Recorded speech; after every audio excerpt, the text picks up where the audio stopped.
Assalamu alaikum wa rahmatullahi wa barakatuh. The main I think we need to mention first of all is what's happening in Iran is really saddening, and the Grand Ayatollah Sayyid Imam Ali Husseini Khamenei has been killed, assassinated. He has entered the realm of martyrdom, which not many people do. So he is a shaheed, inna lillahi wa inna ilaihi raji'un.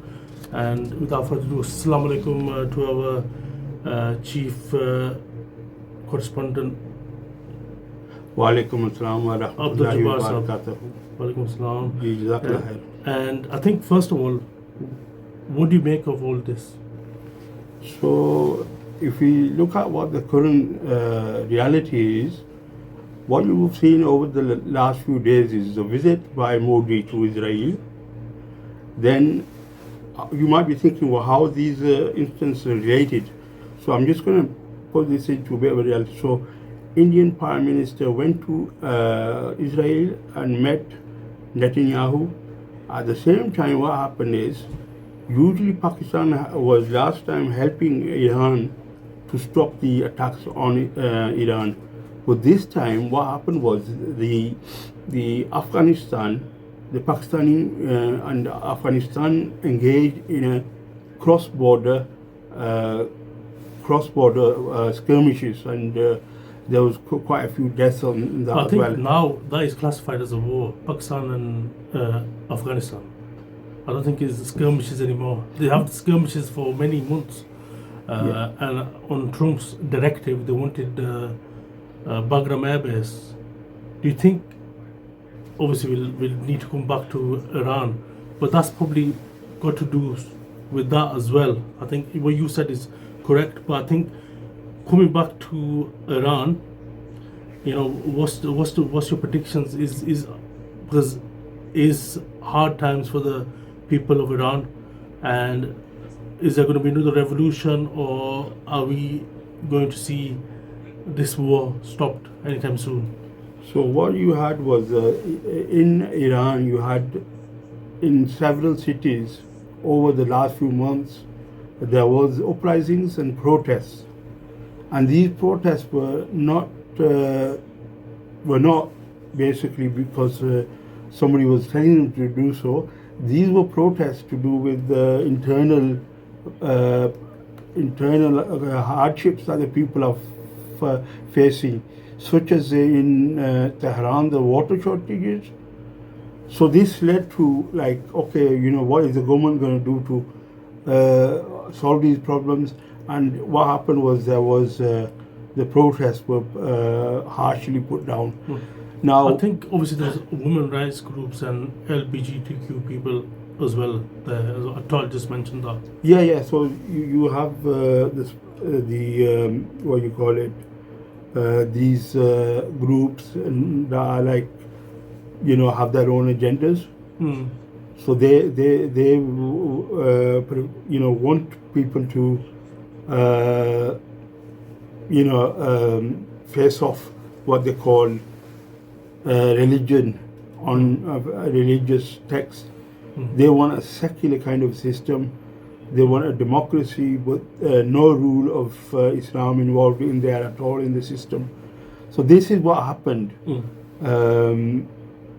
But, you know, saying that, the government should have obviously helped the people to with the shortages of water, with other things. But I think this happened so quickly over the last few months that Trump got involved, and Trump said, you must stop killing your protesters. So do you think the US is aiding this, or should we say that Israel and US are aiding this? Aiding the protesters? No, I don't think they were aiding them. Okay. These were grassroots.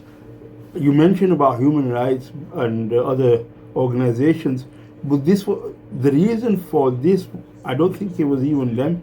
It was grassroots, where people were facing water shortages, food prices were going so up. You know, the normal average person. But I think that's in most countries, where even in Pakistan that's the case. as well, where food prices are going up. So that is generally obviously the sanctions, heavy sanctions on Iran as well. We need to remember that. So why have the US and Israel, it was Israel's dream, by the way, to get rid of Iran, why have the US and Israel gone and committed this illegal, unjust war as per United Nations? So, yeah, so what they're saying is Iran is building a nuclear weapon, so an atomic bomb. That's what they're accusing Iran of.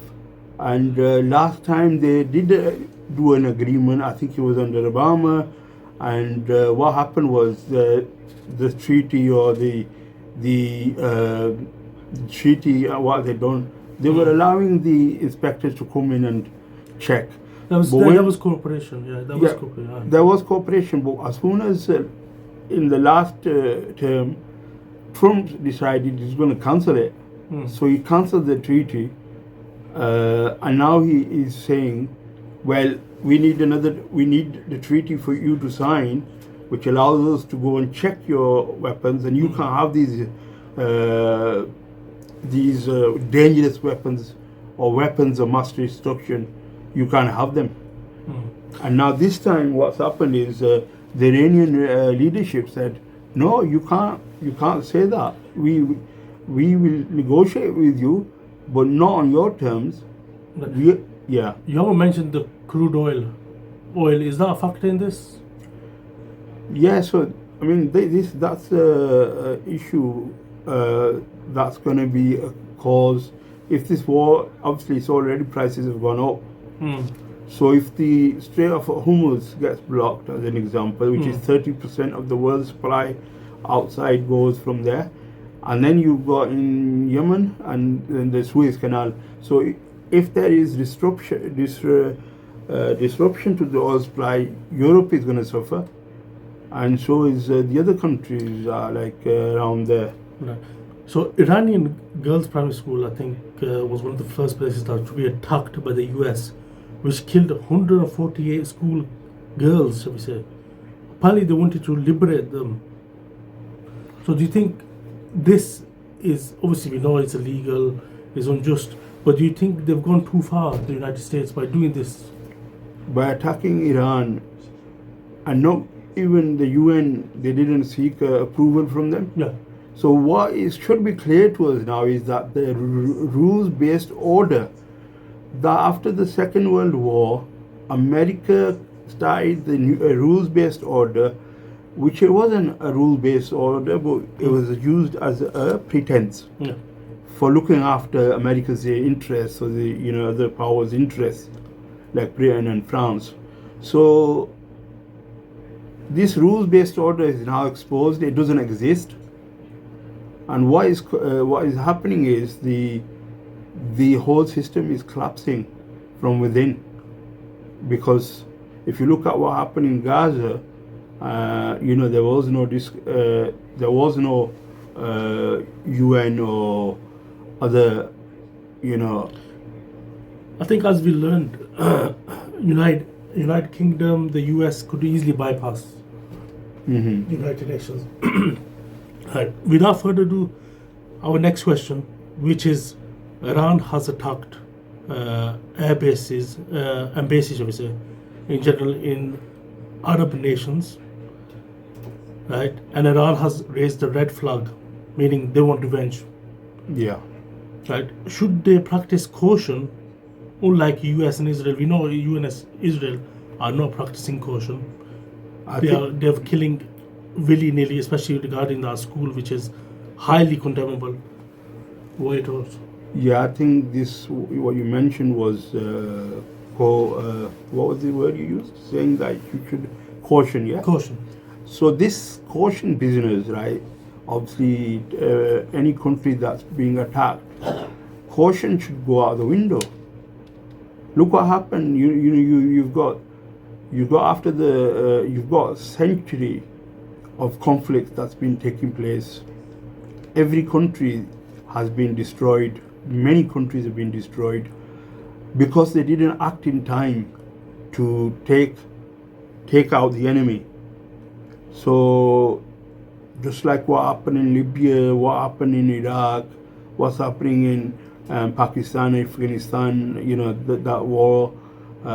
So you have to, whether you have less arms than your enemy, you have to be able to defend yourselves, and not only defend yourselves, but you have to be able to react and send a response straight away. And let's hope this war discontinues as soon as possible. We're going for a short break. We'll be back very soon. Thank you.